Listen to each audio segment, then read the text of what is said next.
Good afternoon students. पिछली कक्षा में हमने पढ़ा था हिंदी व्याकरण, भाषा, लिपि और व्याकरण। तो इसके बारे में हमने पढ़ा था और आज हम बुक से पढ़ेंगे भाषा, लिपि और व्याकरण। बच्चों ने अध्यापिका को जन्मदिन की बधाई दी। जो यहाँ पे चित्र में दिखाई दे रहा है, बच्चे यहाँ खड़े हैं और अध्यापिका यहाँ खड़ी हैं। तो बच्चों ने अध्यापिका को जन्मदिन की बधाई दी।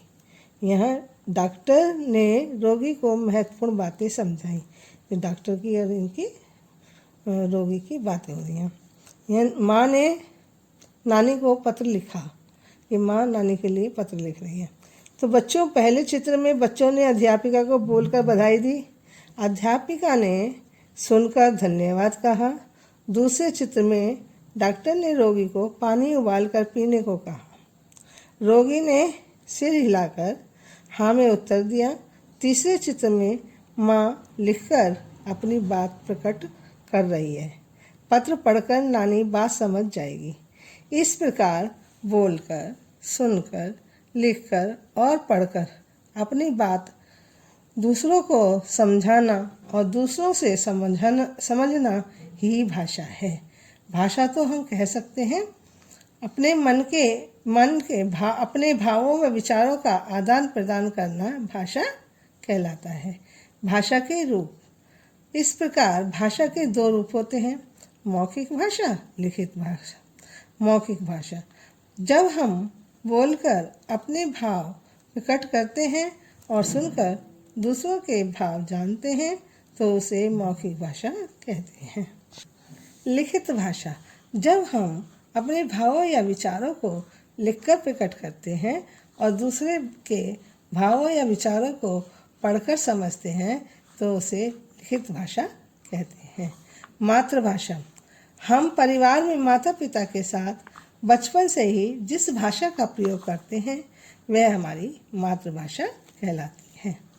राष्ट्रभाषा, देश के अधिकांश भाग में बोली जाने वाली भाषा राष्ट्रभाषा होती है। हिंदी हमारी राष्ट्रभाषा है। राजभाषा, देश में कार्यालयों में जिस भाषा में कामकाज होता है उसे राजभाषा कहते हैं। हिंदी हमारी राजभाषा है।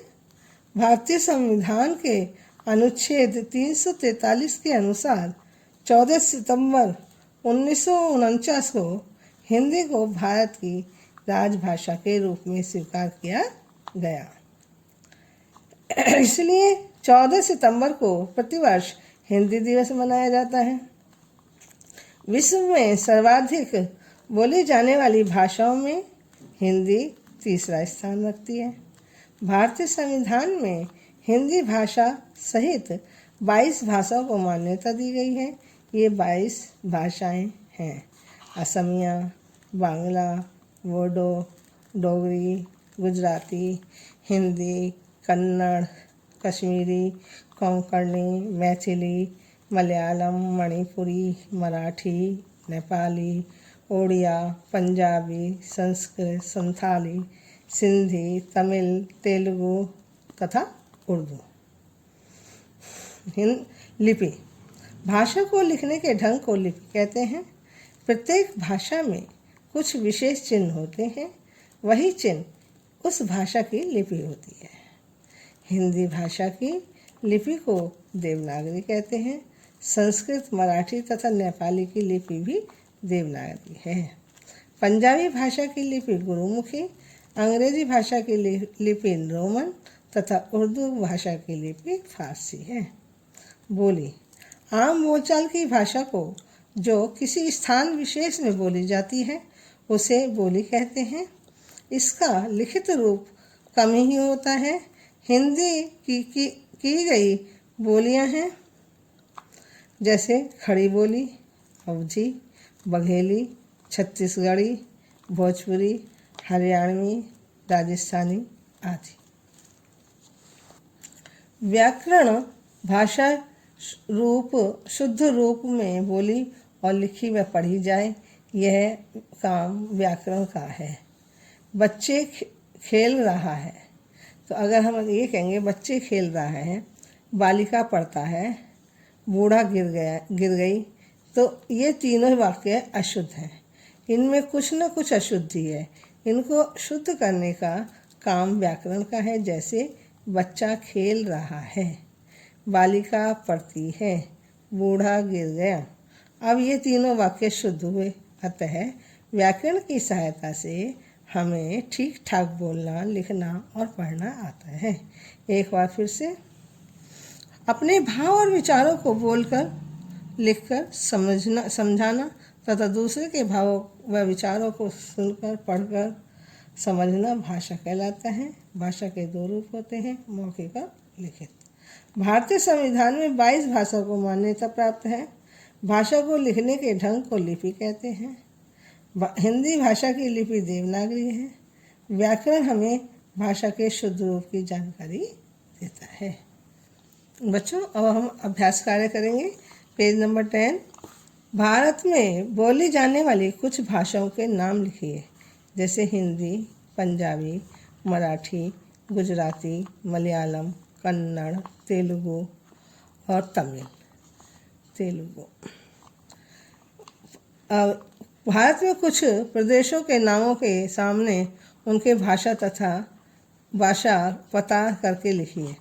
जैसे पंजाब की पंजाबी, उत्तर प्रदेश की हिंदी, राजस्थान की राजस्थानी, हरियाणा की हरियाणवी, महाराष्ट्र की मराठी, गुजरात की गुजराती, तमिलनाडु की तमिल, केरल की मलयालम, पश्चिम बंगाल की बांग्ला, आंध्र प्रदेश की तेलुगु, बिहार की बिहार हिंदी, मध्य प्रदेश की हिंदी, कर्नाटक की तेलुगु कन्नड़, असम की असमिया।